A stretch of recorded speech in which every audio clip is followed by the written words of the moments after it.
Batalha de Tannenberg.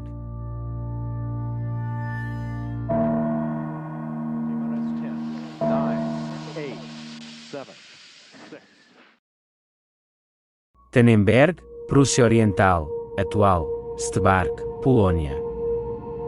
Os encontros de abertura na frente oriental foi marcada por rápidas mudanças de sorte, as maiores distâncias e as maiores diferenças entre os equipamentos dos exércitos garantiam uma fluidez que faltava no Ocidente.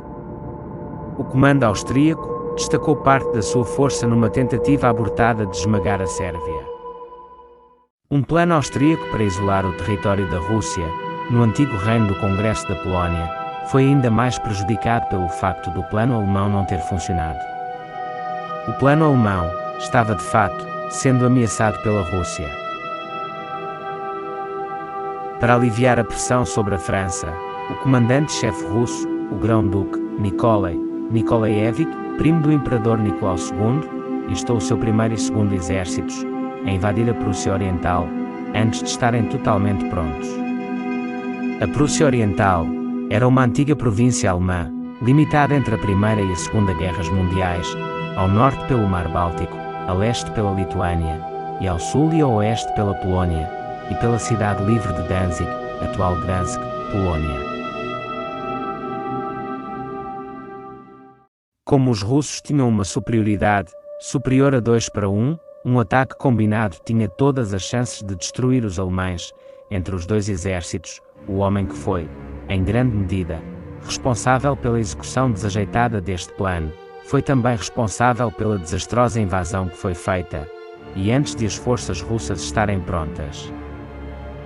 Este foi Yakov Grigorievich Zilinski, que como chefe do Estado-Maior até ao início de 1914, tinha feito a convenção militar com a França, pela qual a Rússia se comprometia a colocar 800.000 homens no campo, até ao 15º dia de mobilização.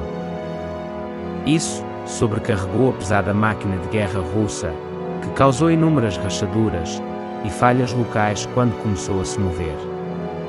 Também colocou pressão sobre o pessoal da sede russa, que consequentemente tomou decisões no estado de agitação nervosa. As promessas de Zilinski aos franceses não terminou com esta promessa, pois o plano também previa uma ofensiva contra os alemães, simultaneamente com o ataque principal contra os austríacos. Ao longo da fronteira terrestre, dois exércitos russos foram reunidos, o primeiro exército sob o comando do general Paul von Rennenkampf e o segundo exército sob o comando do general Alexander Samsonov.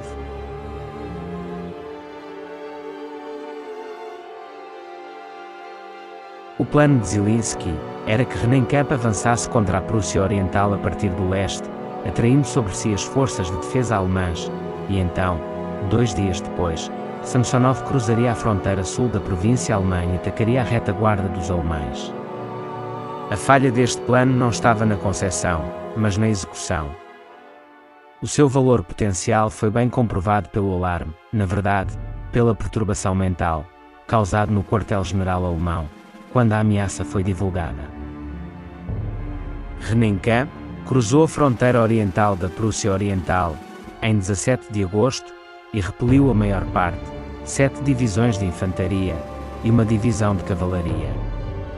Ele havia sido tão apressado por Zilinski, que suas tropas estavam cansadas e famintas, o transporte incompleto e os serviços de abastecimento um caos.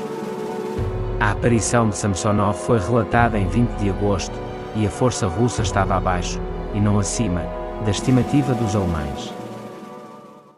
Os russos perderam 30.000 mortos ou feridos, enquanto os alemães sofreram um total de apenas 13.000 vítimas.